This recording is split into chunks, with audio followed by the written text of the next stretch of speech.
Before we get started, today's episode of the GoldCast is sponsored by Paperclips. Staples, they're small, they're sharp, they're hard to take out. Why don't you try some Paperclips? They're easy to use, they slip on and off. They're everyone's friend. It's like everyone's friend. So next time you're in a rut and you need to put some papers together, try Paperclips. Raymond, let them know where they can find us. You can like us at facebook.com/thegoldcast. You can also follow us on Twitter at @thegoldcast_, as well as Instagram under @thegoldcast. You can also subscribe to us via iTunes, YouTube, and Stitcher, all under the same moniker of The Goldcast. If you're on YouTube, make sure to click the little bell so you can get notifications as to when we go live with our podcast, which will broadcast on all three of those latter programs, including it will be posted on Twitter and Facebook. Yeah, and let's give a big shout out, Ray. Thank you very much to all of our brand new subscribers on YouTube. We got over 100 subscribers, so now we have our official URL, which is youtube.com/thegoldcast, which we're really excited. Thank you very much. Welcome to the Goldcast, the voice of the faithful, the voice of the Bay Area fan. We've got two big topics today, Raymond, we're going to get into right now. We're going to get into Draymond Green and a little bit about the Warriors today. And then we're also going to talk about the 49er draft and why we disagree with a lot of the initial mock boards that are going out there. So big episode. Here we go. Let's make it happen. San Francisco, are you ready? This is the GoldCast.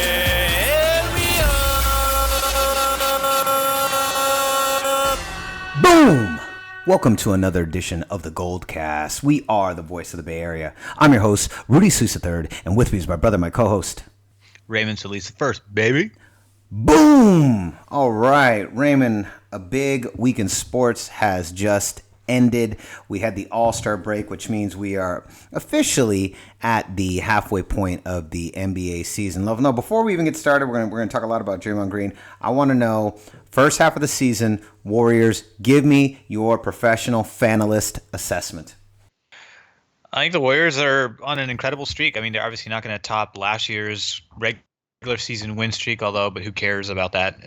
Nothing. I mean, like Jordan said, it doesn't matter without the chip. But atop the entire NBA is terrific. The Spurs are right behind them, 43-13. The Rockets, after that, the Clippers. I think they won 4 games in a row coming into the All-Star break. So they'll most likely be in the mix in the playoffs. I don't chat to them if they're going to go against the Warriors. But considering that they had a Kevin Durant to acclimate this season, I think they didn't really skip a beat. I think they got better defensively. KD obviously is having one of his best seasons statistically in terms of defense. We know offensively he's doing exactly what he's always done, including trying to improve his perimeter shooting from the three-point range, which is great to see. Draymond Green is Draymond Green.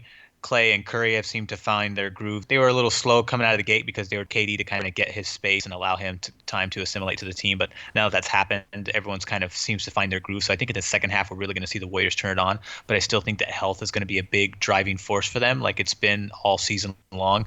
Even Curry opted out of the three-point shooting contest, even though there was no significant health hazards participating in that. It's not like the dunk contest.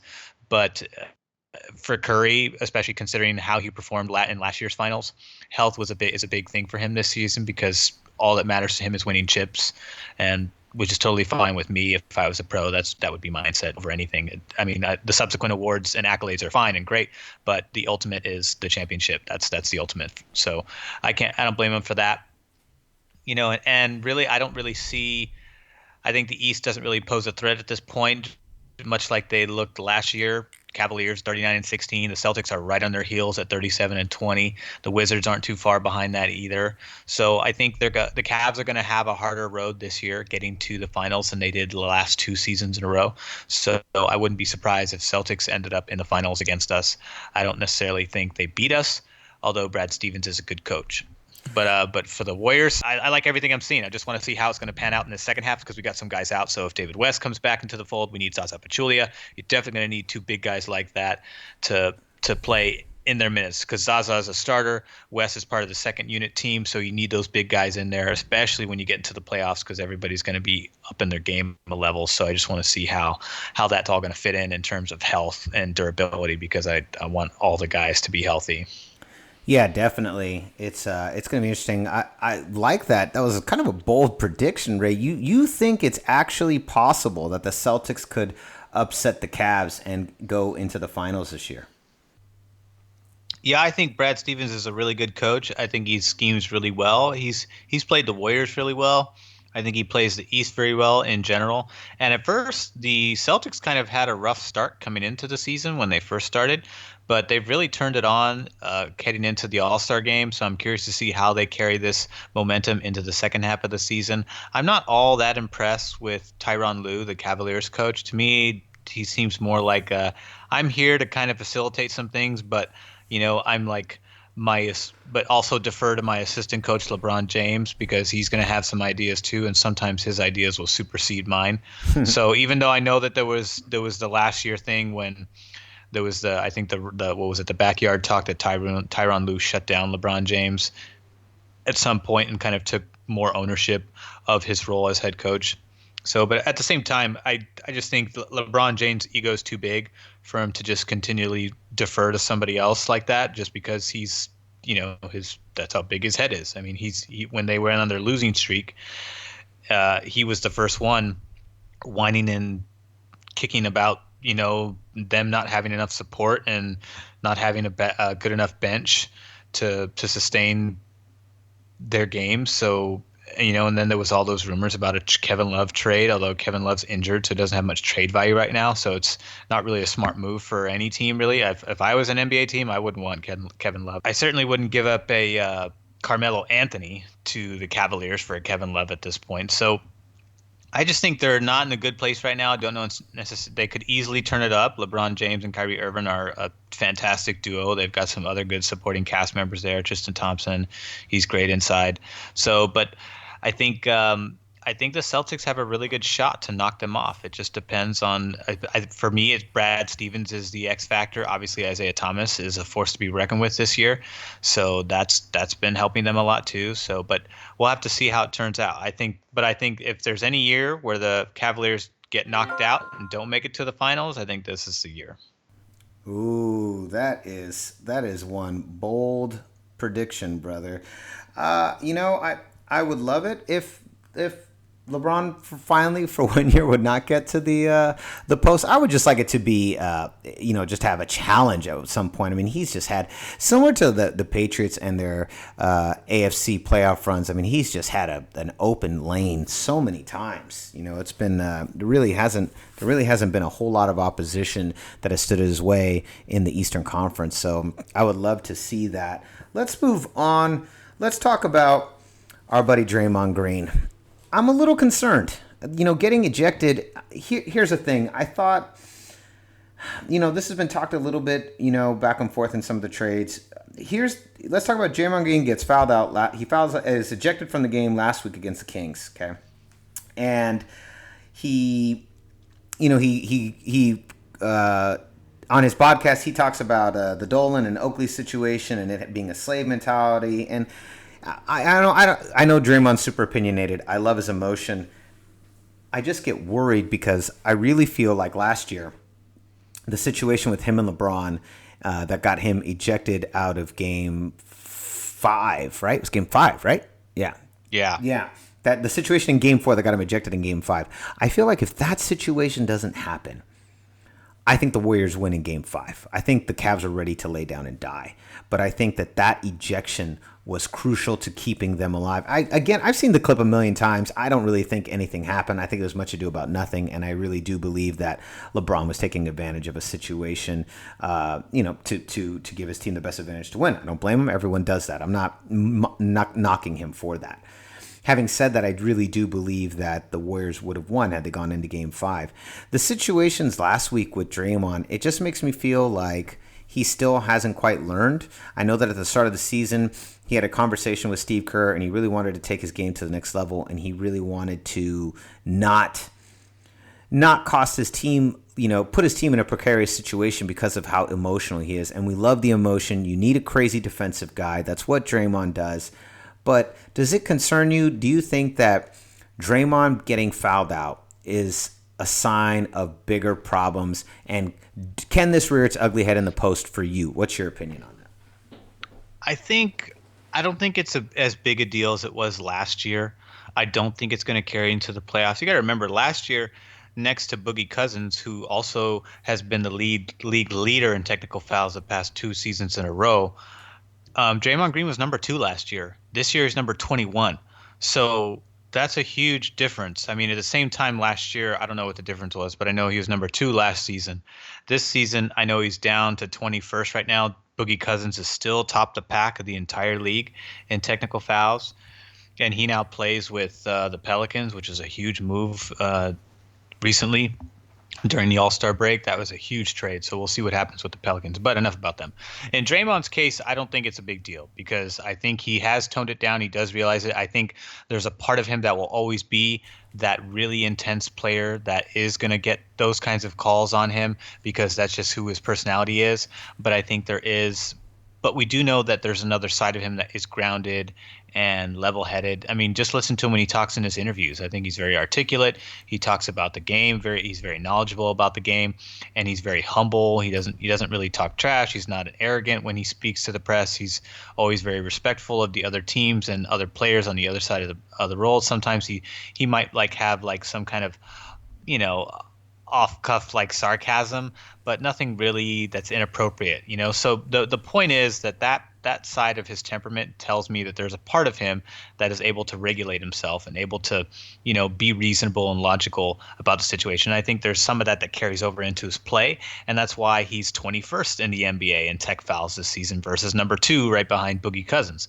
And that's because he does realize that this is one of the things, not all of the things, but his ejection last year in the finals was one of the contributing factors to them not losing. And I know that he, like Clay, like Curry, will hold themselves accountable and not blame anybody else. So, and he even said that last season. So we know that that's something he's thinking about, but I think this year he's going to go in with that in mind. I think he's that type of player that sometimes might need a kick in the ass to realize if he's doing something that's more detrimental than he realizes, and getting ejected in game 5 or getting ejected and ineligible to play for game 5 was the rude awakening.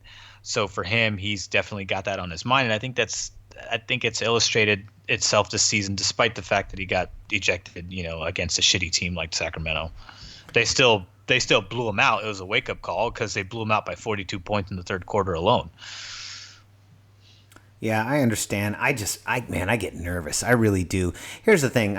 I thought last year it was pretty much guaranteed that we were going to win the chip. I thought for sure. And then that's also the consensus this year. Yeah, and I got really nervous. As you know, I was very vocal. If we had the GoldCast going through the offseason of the Niners last year, I would have been extremely vocal because I was very vocal about how much I did not like them chasing the win streak. Remember that? I talked about that over and over and over again. I thought it was a pointless thing to carry.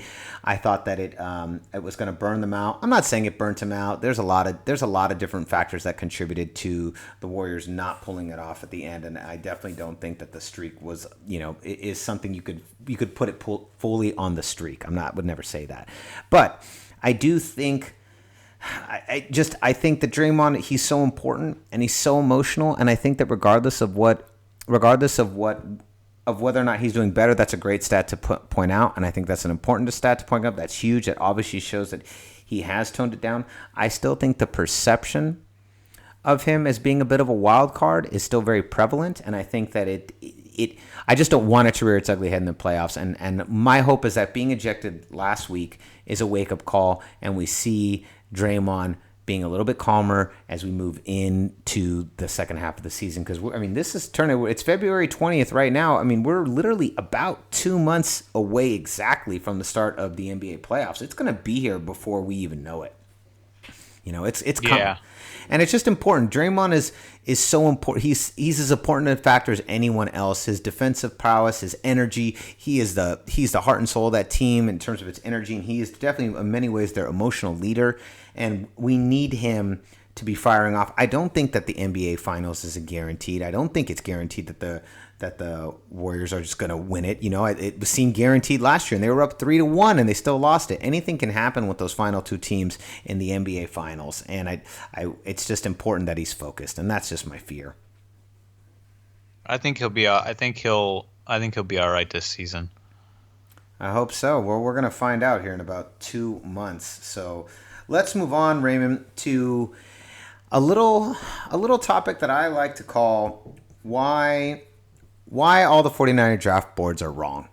That's what I'm going to call this thing. And we've been, there is a little bit of a shift now that we're seeing. I feel like, of course, the second we want to do a podcast about why we think the 49er draft boards are wrong, that is when everyone starts to do a shift. But there really seems to be this common idea that right now the 49ers are going to draft a quarterback with their first pick of the draft. And Mitch Trubisky is one whose name has been called out before. Deshaun Watson's name has also been touted out before. But you and I don't agree, and I want to hear your opinion first. Why do you not agree that we're going to go with a quarterback first? Why are these draft boards wrong? Well, because a lot of them have us picking quarterbacks, and I get it. A lot of people feel that quarterback is our biggest need right now. I think it's one of our biggest needs. It's one of many, but this year's draft crop is very poor in the quarterback category. So I think with that in mind, you go with the next available position, and that kind of works in the Niners' favor because it's not like we're in a position where, gosh, we don't need a linebacker, but that seems to be the best position in the draft in the early rounds. Unfortunately, the Niners, but there's a positive out of it is that one of the positions they do need desperately is middle linebacker and linebacker in general. So, and that seems to be a very good position in this year's draft, especially at number 1 and 2, which we have the number 2. So I think in this case, I think you got to go defense again because that was a glaring issue. I'm not necessarily convinced that you go defensive tackle again because you've already done that 2 seasons in a row. Although now the argument is, well, we're switching to a 4-3, so this means that we need to start picking personnel that's suited for a 4-3 when we've been picking guys to throw into a 3-4 scheme the last couple seasons. But I think you still need to work with the talent you've got. You've got 2 draft picks in defensive tackles, that one of which who's coming along slowly but surely, the other who had a really solid rookie season in DeForest Buckner. Eric Armstead still trying to catch up, I believe. That's what I saw. Plus he had injuries last year as well that also slowed down his progress.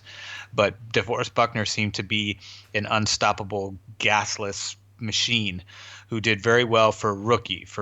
Let's keep that in mind here. He wasn't like didn't make the Pro Bowl or anything like that, but he hit all of his rookie marks, over 70 tackles, 6.5 sacks. Really good for a rookie in his first year, considering he played I think he played more defensive snaps than any other rookie at his position. So that's really good. He can only get better. We'll see how he suits a 4-3, but I think you need to go defense again. I don't think it's defensive tackle. I think you start at linebacker, then maybe go secondary or whatever the next position is. We'll have to see we won't see how the scouts and the Niners actually break all that stuff down. We'll have an inkling of it when they actually select players, but any guess is as good as mine, but I can tell you right off the bat that I don't think they need to go quarterback. You take your bets, either keeping Kaepernick to help groom the next guy that you draft in the later rounds, either second or third for your quarterback, or you try to make a bid for Garoppolo or Kirk Cousins. And I think that's the general consensus that I think the 49ers are trying to do at this moment. I agree. I don't think that we're going to be picking a quarterback. Deshaun Watson has 17 interceptions. Mitch Trubisky, I think, is still unproven. And I think that there's so many glaring issues with this team. I think you build this team, and I think what you do is you build around this position, and then you worry about this position through free agency or trade, and then possibly you try and draft your quarterback of the future next year. Yeah, that could be another route. I mean, Mitch Trubisky is going to be opting out of his senior year when he had a breakout junior year. He didn't do much in 2014 or 2015 or 2014. He wasn't even starting. Then once he got the start, he had 30 touchdowns, 6 picks, over 3,700 yards passing, near over 68% completion percentage, which is great. I think those are great numbers. Really good completion percentage. His rating was 158. That's off the charts. But again, I think you need another year of grooming in the college ranks before you come try to play at the pro level. A junior coming in from Division I football to NFL is even more difficult than if you were a senior coming in from Division I to the NFL. You're asking to be to have a really difficult transition. And kudos to him if he has the confidence and thinks he can do it. I can't blame the guy if he wants to do it. If you want to get paid now or wait another year, that's an easy argument to make. But at the same time, I just don't think, I certainly wouldn't pick him if I was the Niners. I think that would be a terrible mistake. But I have a lot of faith in John Lynch and Kyle Shanahan to get it done. They seem like the type of guys that would also be in agreement with us and say like, hey, this is an issue. But at the same time, I'm not sure if our guy is sitting there at number 2, in terms of quarterbacks. I'm not sure if our guy should be selected at number 2. I think we should check down the line. Jimmy Garoppolo was not a first-round pick. He had an outstanding his last season at college where he broke out. But at the same time, he was a late second-round pick, I think 62nd overall in the second round. So, the point is not all your best apples are on the first branch, and in this year's draft, you definitely want to pick later. Yeah, I call that the glass slipper syndrome, which football teams love to fall into in the draft, the glass slipper syndrome. So, Cinderella loses her glass slipper, and Prince Charming has a glass slipper, and he's trying to find Cinderella. And when he comes to the 2 stepsisters, they do everything in their power to fit in that glass slipper. But they're not. The only one person can fit that glass slipper, and that's Cinderella. And I think oftentimes what teams do is they get the glass slipper syndrome, and they just take that shoe and they try to force it onto any foot they come across. They try to force a player. They convince themselves through months of analyzing that all of a sudden this guy's going to be their savior, when we all know it's just a stepsister and it's not really Cinderella. And that, I think that's what the 49ers have to avoid. They have to avoid that glass slipper syndrome and just trying to force that shoe on a player who's actually not ready and isn't capable of leading us. And honestly, I believe most of the draft boards are wrong. I really don't believe they're going to draft a quarterback. That's why we named this segment why Niners draft boards are wrong. Like I don't think they're going to draft a quarterback. I really don't. I don't believe it. They see that Cap might be on his way out if a deal can't be negotiated to keep him, or if John and Kyle don't think he fits the program. Then yeah. But you know what? They said the same thing last year, and we went defense. So I knew they were going to go defense, even though everyone was saying quarterback. But I feel the same way this year. If it was a rich quarterback class, then to me it would make more sense. It'd be an easy pick, actually. Be like, oh yeah, quarterback. Yeah, there's like 3 dudes, and you're bound to get one of them because your number 1. Is probably going to go this or that, or we know the Browns have 2 number 1 picks, so they could trade for their quarterback at that point. They're in a better position to trade than we are because they have 2 first-round picks to play with, so they can jettison one of those and still be poised to pick somebody in the first round. So if I was the Browns, that's kind of an easy move to make in terms of trade deals. We'll see if the Niners do something like that. I don't necessarily think it's quarterback at number 2. I would be very, very surprised if we did that. But I have a good feeling about John Lynch. Even Kyle Shanahan has emphasized a couple of times along with Lynch that they're going to be patient with the quarterback process.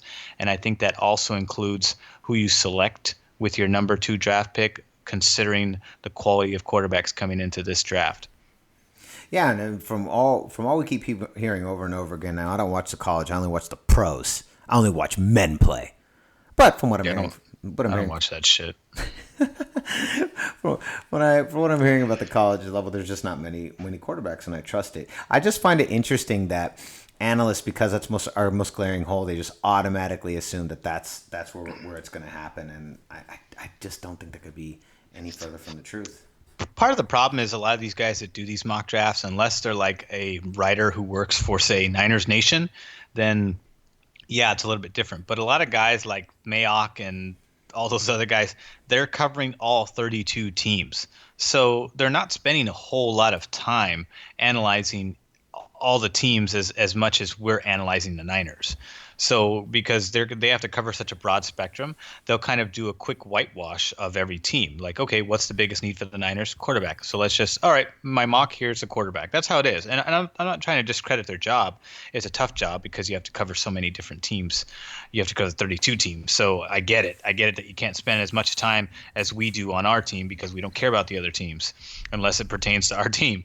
So for the draft mocks, I mean, that's what you got to keep in mind. That's why it's like, oh, why did they get it wrong? Well, it's not that they're getting it wrong. It's just like, they're not spending as much time on it as you fans are, or us fans. So that's one of the reasons too. Yeah, exactly. I mean, they do have a really big job. This definitely isn't a knock on them as their profession, or it isn't a knock on what they do. But definitely, without question, we're not taking a quarterback. There's no way. Mark it here. You heard it here first on the GoldCast. We're not taking a QB, and I think we're going defense too. Now, interestingly enough, though, Rim, and as far as I understand it, this draft class is pretty stocked with defensive tackle, and you don't think we go defensive tackle again, though? Not first. No, I think you go, because when free agency hits, here's the thing. If we pick up a defensive tackle in free agency who's proven, who can fill in some of those gaps in the 4-3 system that we want to implement, then that immediately changes the landscape of what your draft pick is going to be. If you don't find that defensive tackle within free agency, we know that we're going to match with Earl Mitchell from the Miami Dolphins, who's going to fill it, who would play essentially the nose tackle for us, or he would be your inside guy to plug holes and allow your gaps to get plugged in by the linebackers and your neighboring defensive tackle. So we know that if they pick up a defensive tackle in free agency, then I think linebacker or secondary is what you see in the draft with the first number 2 pick. However, if we don't pick up that defensive tackle, I wouldn't be surprised if we go defensive tackle for a 3rd year in a row. The only reason is because we're switching to a 4-3, and just like what we were trying to do with the 3-4 under defense last season, which was to have a lot of substitutes in there to keep guys fresh. The 4-3 also demands that too. You're doing a lot of defensive tackle rotations, and even though it's a 4-3, meaning that there's 4 defensive linemen, 3 linebackers in your backfield. That's traditionally what the 4-3 looks like. But if you look at Seattle play, teams like that, even Atlanta Falcons with Dan Quinn, you'll notice that the 4-3, even though the base package is a 4 and 3, it'll look like a 3-4, and that's part of the deception of the looks, because you're not supposed to know what's going to happen, or what look you're going to get, or what coverage is going to be out of that, or what stunt or what blitz is coming. That's the whole purpose. So though your base is 4-3, it's going to look a lot like 3-4, what we've seen with the Niners the last few years. But so that's my prediction. If they get the free agency, then expect linebacker and secondary in the 2nd round pick. With the number 2 pick, if they don't fill those gaps in, then I wouldn't be surprised to see another defensive tackle again, because of the defensive scheme we're switching to. Boom. There it is. Raymond dropping it with the true blue fanalist perspective. I love it. So, Ray, before we sign off, I got to tell you a little bit about my where I was at tonight. For the first time ever, I was at Monday Night Raw. Nice. It was so good. It was so good. It was so good being there. Who fought? So pretty much all the big guns were there. Kevin Owens opened with this big promo because he finally turned on his best friend Chris Jericho last week.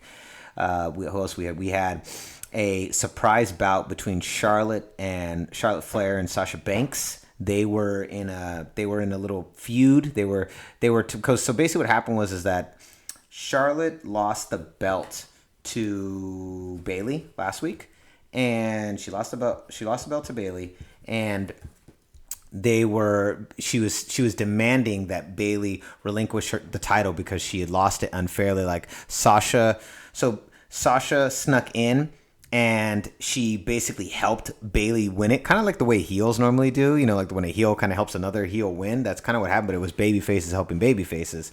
And so Charlotte was saying, you should relinquish the title, like you won it unfairly. And so Stephanie McMahon came out, and I saw Stephanie McMahon. That was pretty cool too.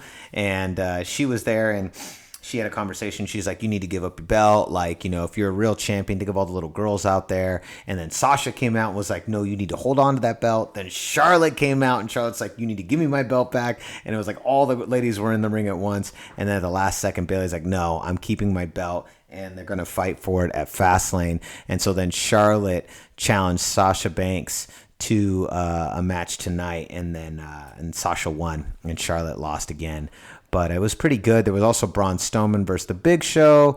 There was a battle for the number one contendership for the tag titles, and that involved the Club versus Enzo Amore and Cass, and they were fantastic as well. And then afterwards, what was really interesting was The Rock. The Rock came out in the beginning and told us they're going to film a movie after Raw. And as soon as Raw was done, we spent another hour. They were still filming when we left, but they spent another hour filming this movie that they're doing on Page. They're doing a movie on Page, and the movie is it was pretty cool because they recorded us like all cheering and then all booing and then saying a couple different famous chants and then pretending that we saw a crazy move, pretending we had a little clap, we had a medium-sized clap, then we had this huge cheer, and then they had the actresses. They just filmed us cheering at first. Then they had the actresses come out, and it was an actress playing AJ Lee and an actress playing Paige. And it was the night Paige won the title on Monday Night Raw.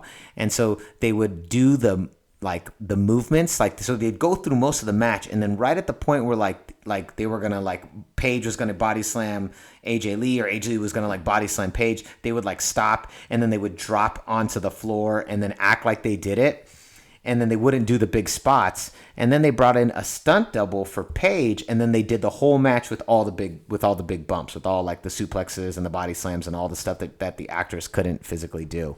It was just a trip to watch, and The Rock was there the whole time. He called CM Punk, and because everyone kept chanting CM Punk because that's AJ Lee's husband, and he called him. He didn't pick up. It went to message, so we all chanted on loudspeaker in his on his phone, and it was pretty cool. It was like a really cool event. The music was amazing. The bumps in person, like the punches and the kicks and the body slams, man, everything looks way crazier and more violent in person. Obviously, in person, the movements are faster and it's moving because with your your human eyes watching it, and right, it's all real time. Yeah, it's all real time, and everything looks way more intense in person. And they must have huge microphone speakers underneath the ring, because man, when you do body slams, it reverberates through that entire ring, and you can hear that sucker. Everything sounds so loud, and when people are doing the crazy flips and everything, it looks so super intense in person. Yeah, really, it was really good. Awesome. Yeah, really, really good.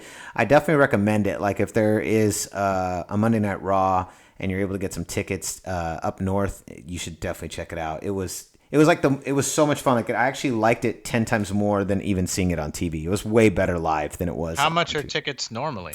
I don't really know. My buddy had these tickets, so they were comped. So I was real lucky. I didn't have to pay for the tickets. I just got to go, which was really nice. But yeah. Hey, what do you think? Off topic? What do you think of the Niners defensive coordinator? Oh, we didn't talk about that. I don't really know anything about him at all. I thought it was a rather curious hire. It wasn't a sexy hire, that's for sure. No, not even close. No, I mean, I don't know. The Jaguars they're just so synonymous with failure. They're like the Cleveland Browns. I was kind of like, okay, that's weird. So we'll see. I don't know. I know so little about him. I'm going to hold any opinion about him until we get going into the regular season. I'll let you know how I feel by week 8. I'll tell you the only thing I like about him is the fact that he was the defensive quality control coach for the Seattle Seahawks from 2011 to 2013. And for those of you who don't know what that position is, it's kind of an entry-level position into the NFL for coaching. And what the quality control guy does is he basically scouts ahead of the regular coaching staff. So at the beginning of the season, he's going to scout every single team on your schedule, get all of the footage to scheme against them, prepare all of the footage, and prepare all of the statistics to prepare for that team. So hey, this is what they do on third down. This is what they do in the red zone. Here's the percentage of their run plays versus pass plays within red zone or on on third and long or third and short or first and long, first and short, second and long, so on and so forth. Or here's their fourth down conversion rate. Here's their challenge plays. All of that stuff. That's what the quality control guy does. And he was in that role from 2011 to 2013 when Seattle was at their absolute peak, including back-to-back Super Bowl championship runs.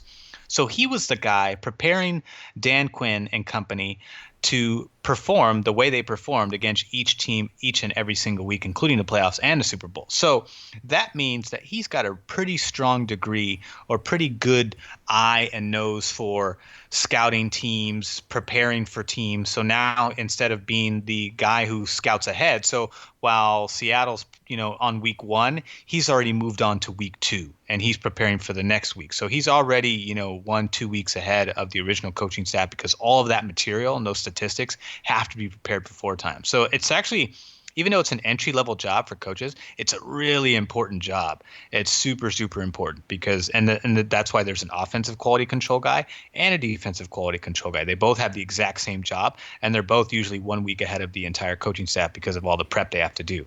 So that's the one thing that I'll take away from him because that was his job, and Seattle was amazing. Their schemes, their game planning week in and week out during that 3-year stretch was absolutely phenomenal. Their defense seemed like it was absolutely unstoppable.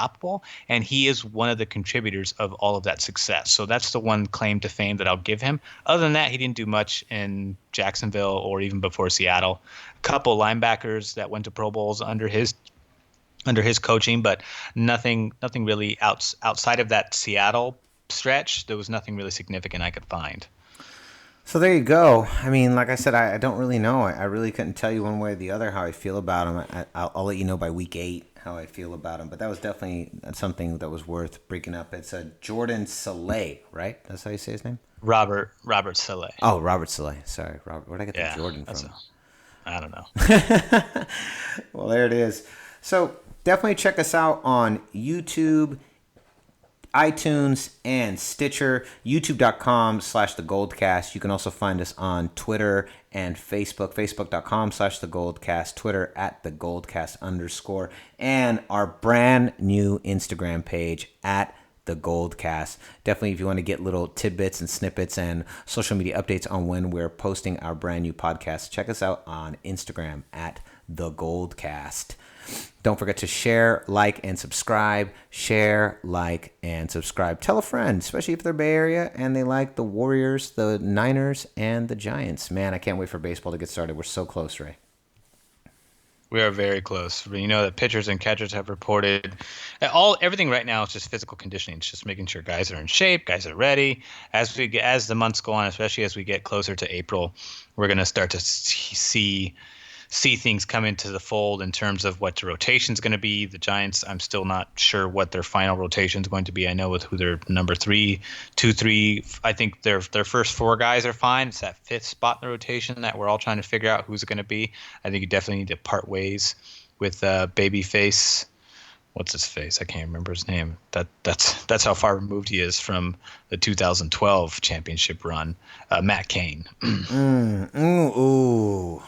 Yeah. I mean, it's time for him to go. God, the second we paid him his money, man, it's like that's cursed. The second you pay somebody their money in baseball, it's like the very next year they're inconsequential. It's like that's guaranteed, right? Second you drop them their money, I feel like the exception is Johnny Cueto, who got a killer free agent deal and then exceeded the expectation this past season with us. He was such a beast. He is a beast. I love him. But all right, so Raymond, where can they find you?